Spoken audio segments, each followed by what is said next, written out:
Bonjour les amateurs de voitures. Aujourd'hui avec Ross, nous faisons l'essai routier du BMW X7. Je vais passer par sa nomenclature pour vous expliquer qu'est-ce qu'il y en est. X7, ça veut dire VUS pleine grandeur. X-Drive, ça veut dire 4 roues motrices. 40i, ça veut dire 600 lignes turbo 2023. Alors, on est dans le top. C'est 120 quelques mille dollars le modèle actuel plus taxes. Moi, je pense que souvent, on regarde quelqu'un dans une grosse Honda Accord, des fois au Québec, puis on dit « Ah, il est riche, il a plus de 40 000 ». Mais ça, je pense qu'on peut dire que c'est un véhicule de gens aisés. Très à l'aise. Très haute moyenne classe, voire peut-être riche aussi. Oh, oui, très. OK? Alors, c'est ce qu'il y en est. Des roues 23 pouces, c'est la folie. On fait un petit survol. La BMW X7 X-Drive 40i est propulsée par un moteur turbo 6 cylindres, 3 litres en ligne qui produit 375 chevaux et 384 livres de couple avec une boîte automatique 8 vitesses.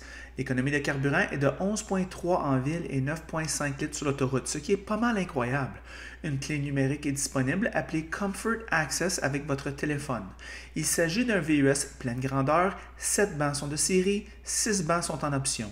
Il y a une climatisation 5 zones et un système audio Bowers & Wilkins de 1475 watts en option. Il y a un salon Sky, des portes gobelets chauffés et refroidis. Les aides à la conduite sont efficaces. Dans X7, BMW les appelle Driving Assistant Professional. Il y a un assistant de stationnement et l'affichage tête haute ressemble à le film Avatar. Il existe une suspension pneumatique standard à 2 essieux qui permet de lever ou baisser l'ensemble de la suspension. La suspension elle-même est confortable malgré les roues optionnelles de 23 pouces incluses dans notre testeur. Les 21 pouces sont de série. Le prix de ce véhicule se situe entre 110 et 140 000 $ plus toutes nos taxes excessives. Alors Ross, qu'est-ce que tu en penses de ce véhicule-là? Bien, première génération du X7. Fait que véhicule évidemment conçu pour le marché nord-américain. Oui, monsieur. On aime, nos voisins du Sud aiment les gros véhicules. Même des Canadiens. Il y a des Canadiens Ouais. comme ça aussi. Puis plus le Canada anglais, par contre. Oui. On aime plus les petits véhicules de notre côté. Par contre, pour l'Amérique du Nord, là, c'est un véhicule que BMW ne pouvait pas passer à côté en raison de la demande grandissante de ce type de véhicule. Non évalué selon l'IDHS. Fait que véhicule encore marginal selon les sites d'évaluation. Peut-être qu'il sera évalué l'année prochaine. La braquette de prix, bien, 113 982 $ sans option à 138 582 $ si vous prenez le modèle M60. Le prix de notre modèle d'essai, 124 800 $, OK. plus taxes et tout ce qui vient avec au Canada. Les pots, bien, moteur performant, on a un 6 cylindres en ligne, puis on a un véhicule quand même au-delà de 2000 kg. Il n'y a pas de problème. Le 6 cylindres fait un travail là, sans problème. Un habitacle silencieux, une douceur de roulement malgré les pneus de notre modèle d'essai, des 23 pouces, profil bas. Je trouve malgré tout que dans les routes de Montréal, très chaotiques, je trouve que le BMW X7 se débrouille très bien pour ce qui en est de la douceur. Je m'attendais à de quoi un peu plus, beaucoup plus ferme, beaucoup plus sautillant aussi. C'est quand même bien... C'est la magie de la suspension? Oui, bien dosé de ce côté-là. Sentiment de solidité. Ah! Quand on le sent que c'est bien assemblé, c'est bien bâti. Tu vois que ça fait une unité là, dans son ensemble. Là. On n'a pas lésiné là-dessus. Digne de l'ADN de BMW à ce point de vue-là. Belle finition intérieure, belle présentation, cadran numérique, au goût du jour, là, vraiment. Là, peut-être une petite adaptation, mais quand même, côté présentation, c'est quand même très bien. Là, puis, quand même, quand on est habitué, c'est quand même pas trop pire pour ce qui est de la facilité de la lecture des cadrans. Nouveau cadran numérique, comme j'en faisais mention.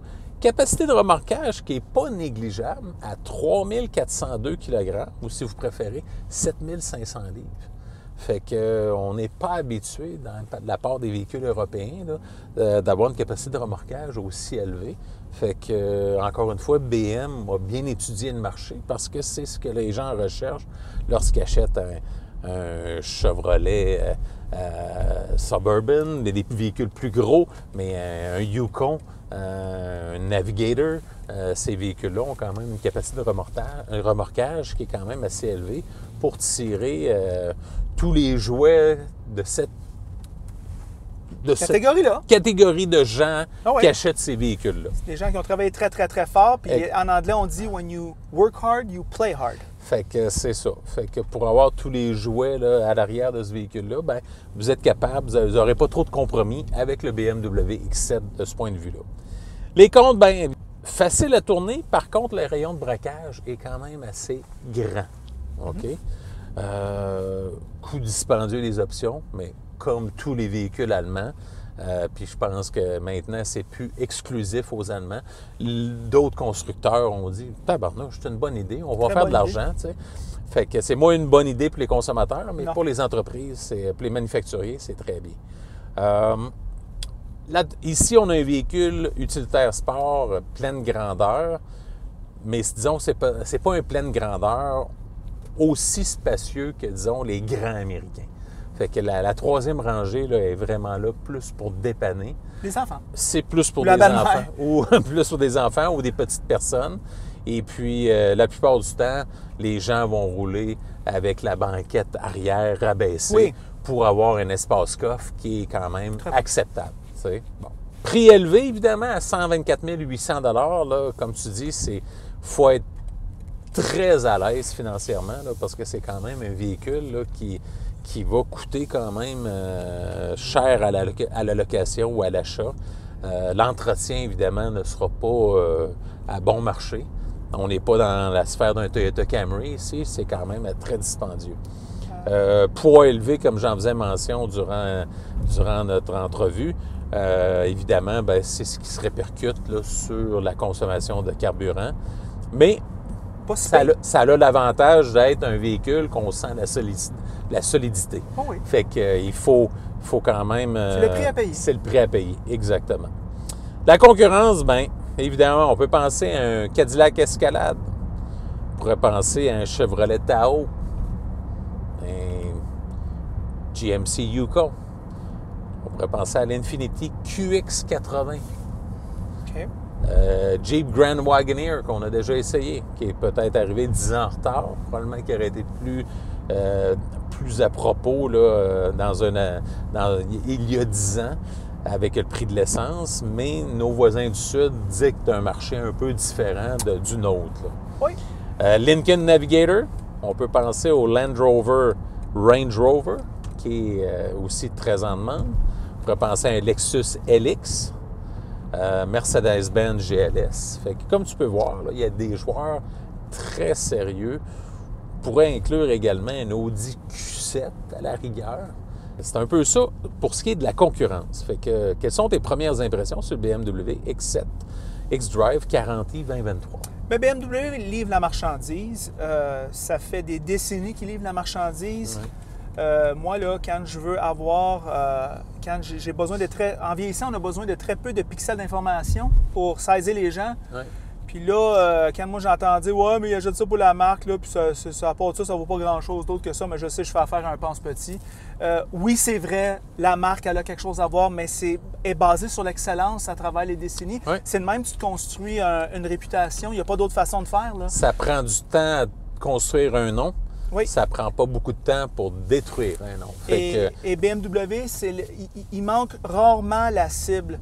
Ross, on va commencer avec le style extérieur, que toi, tu m'as fait la remarque hors caméra que c'était peut-être son point le plus faible. Ouais. C'est un excellent point. Ça ne fait pas l'unanimité. C'est carré.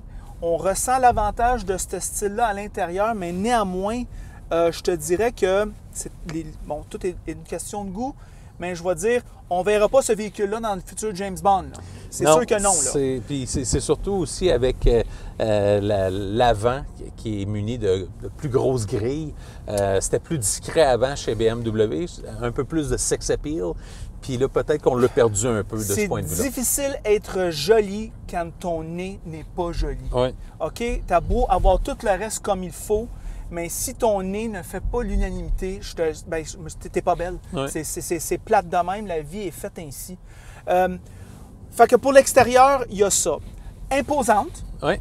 On sent l'argent quand on le regarde. Alors, Ouais. à ce niveau-là, c'est réussi. Ouais. Les roues 23 pouces, Ross, c'est de la folie. On est rendu... bientôt, c'est 24, là. Ça s'en vient, ouais, là. 24-25 s'en Oui, vient ça s'en vient, dans là. un avenir Ça rapproché. s'en vient, là. Ouais. Alors, BMW, pour un supplément, vous laisse avoir ça. On sent la construction au niveau à l'extérieur. Ça a l'air bien assemblé. On le ressent à l'intérieur. Ross, bonne remarque que tu fais à propos de la suspension. Elle est impeccable. Impeccable. Pour un si gros camion avec des roues si low profile, ben je le ressens pas. On dirait que j'ai des flancs 55. Puis c'est crazy. C'est crazy. Il n'y a pas d'autre façon de le décrire. Le 6 cylindres turbo amplement puissant. Tout à fait. Une petite hybridation. Ce 6 en ligne qui est apprécié surtout en ville. Oui. Moi, je te dirais, Ross, les écrans ici, on est en plein soleil, on les voit très bien, pas de problème. On a des toits panoramiques. BMW 1, 2, mais en arrière, il y en a un troisième. Tiens-toi, un autre. On lésine pas. Regarde, quand tu payes ce prix-là, il faut que tu pètes la broue. Tu n'as pas le choix. C'est comme ça, c'est la même chose avec les roues. La qualité des matériaux intérieurs, Ross, intéressant. On a ici des matériaux que j'ai déjà sentis sur d'autres modèles. Mais par contre, il n'y a rien de dur. Hein? Eux autres, là, à ce prix-là, il n'y a plus de plastique. Il n'y a plus de caoutchouc. D'imitation, des choses comme ça. C'est très, très haute qualité. Les hôtes de ventilation ici, là, ils ont comme copié Honda. C'est comme un affaire un peu bizarre là-dessus. Là. Mais c'est très raffiné dans son utilisation, je dois dire. On a un schéma de lumière intérieure durant la soirée qu'on ne peut pas filmer parce qu'on est ici seulement durant le jour. On a un large infodivertissement que, ben Ross, je ne dirais pas qu'il est facile à utiliser, mais il n'est pas plus compliqué que ses rivaux. Moi, je te dirais même avec le touchscreen et la molette. Le touchscreen, il est réactif. Exact. OK? Le bouton Home est un peu petit, je te dirais. C'est un bouton que... Moi, j'aime ça. Je trouve que ergonomiquement, ça serait mieux que les boutons qui sont plus souvent sollicités devraient être un petit peu plus gros que les autres. Mais ça, c'est une petite apostrophe, ça, là. Le système de son joue bien. Les bancs sont hyper confortables. J'adore la couleur craie. Une couleur pâle, Ross, ça fait luxueux. Surtout lorsque c'est propre. Quand on s'appuie la tête en arrière, souvent avec ces véhicules-là, surtout avec les véhicules allemands, mais beaucoup de manufacturiers ils ont tendance à mettre l'appui-tête devancé. Parce que ça fait un look sport, parce que c'est sportif, ça se photographie bien. Mais cependant, c'est pas confortable. Bien, ces BMW ici, on s'appuie la tête, il n'y a aucun problème. Alors, axé sur le confort. OK? Un beau contraste entre les couleurs pâles et foncées. Très, très bien. Très bien.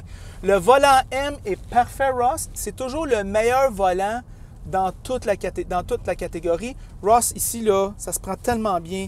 C'est le bon diamètre, la bonne épaisseur, c'est parfait. Quand on touche les boutons, j'étais sur le cruise avant, ça va super bien.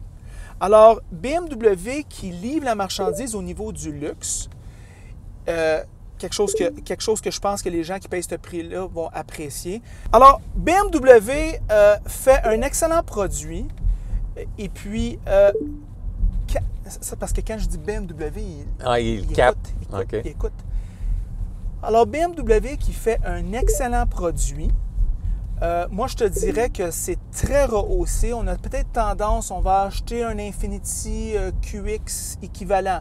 On va acheter l'Acura, peut-être MDX ou l'équivalent. Mais c'est pas la même chose. On le ressent, il y a quelque chose, il y a un style, il y a une expertise au niveau juste de la façon qu'on se sent, la façon quand on interface avec tout. C'est tout 100% qualité. Ils lésinent sur rien. Mais à 125 000, ils ne peuvent pas. Puis ils ne le font pas. Alors, grande expertise de la part de BMW. Avant Ross, on pouvait dire qu'au niveau de le luxe intérieur, Audi était loin devant. Et dans les véhicules haut de gamme, je te dirais que c'est plus serré. Je vais faire la remarque que Audi était peut-être un petit peu plus épuré. Oui, tout à fait. OK, ça a l'air un petit peu moins occupé, qui peut plaire à certains. Et je les comprends. C'est une question de goût. Oui. C'est à peu près ça mes pensées. Moi, c'est hautement recommandable sur la recommandation et vous achetez pas ça. Oubliez ça. Louez-les, ramenez vos clés, puis laissez ça au prochain. Exact. Ross, tes pensées finales? Évidemment, c'est un véhicule que je recommanderais en location. Puis je pense que, comme tous les véhicules allemands, ce BMW X7-là est conçu pour la location 4 ans, 80 000 km. Et puis, comme tu en faisais mention, tu retournes les clés au concessionnaire et on recommence à nouveau avec un nouveau modèle ou quelque chose de différent. Mais je ne voudrais pas payer la facture pour l'entretien après garantie sur ce véhicule-là. Ça ne fait pas de bon sens, là. Ça ne fait pas de sens. Alors, dans un neuf. Fait que c'est aussi bien de le louer puis vous assurer, disons, un entretien là, incompris dans votre location. Exactement. Alors, c'est ça nos pensées sur l'excellent BMW X7. En passant, si vous aimez la vidéo, aimez-le. Si vous ne l'aimez pas, aimez-le pas. Et si vous l'aimez beaucoup, mais franchement, abonnez-vous à la chaîne. Et si vous l'aimez vraiment, si vous trouvez vraiment que notre expertise qu'on a développée avec les années, si vous aimez ça, mais vous pouvez aller sur ma page Instagram, Christopher Car Reviews. Je poste toujours des posts avec des photos des voitures à venir, puis un petit vidéo qui résume des fois bien la voiture, puis ça peut peut-être vous donner un cue si vous voulez écouter la vidéo ou non sur YouTube. Et c'est tout.